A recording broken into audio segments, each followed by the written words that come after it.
দেবতার ভুল দানবের পায়ে ধরে পড়লে সে ফুলের জীবন যে বৃথা। দানব কখনো সুন্দরের মর্যাদা দিতে পারে না। নিজের চরিত্র দিয়ে অনেকে বিচার করে। সুন্দরকে অসুন্দর করে তোলে। তাই বলছে দিদিমণি, বাইরের প্রচন্ড ঝড়ে তুমি যেন ভেঙে পড়ো না। তুমিও এ কথা বলছো চালকিদা? আমাকে তো বলতে হবে। আর যদি গিন্নিমা বেঁচে থাকতে তাহলে তোমার ভাবনায় আমাকে এতখানি অস্থির উঠতে হতো না। সব সময় আমার মনে হয় জানা আমি তোমার মুখের হাসি বিলীন হয়ে যেতে দেব না।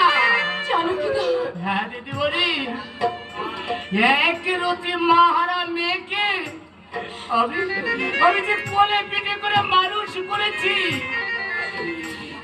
কাঁদলে আমার মুখে তুলে আমি ঘুম পাড়িয়েছি।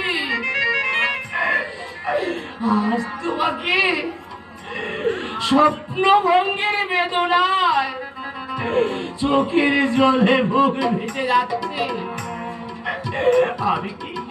আমি কি শান্তিতে থাকতে পারি দিদিমা? তুমি আমার বয়স হয়েছে, আগের মতো আমার মনের জোর তো নেই। তবু আমি বলছি, তুমি বুকে সাহস সঞ্চয় করে কর্তা বাবুর পা দুটো জড়িয়ে ধরে বলবো, আমার ঈশ্বরের প্রতিভাকে যেন বিশাল চরণ না দেয়। আর বলবো, সুখ বাইরের জিনিস, অন্তরের জিনিস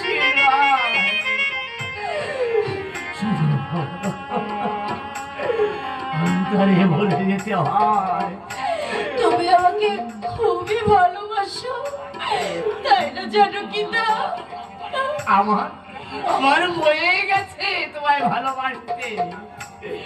তুমি কাঁদলে আমি যে স্থির থাকতে পারি না। আমি তোমাকে নিয়ে একটাই প্রার্থনা করছি, ঠাকুর।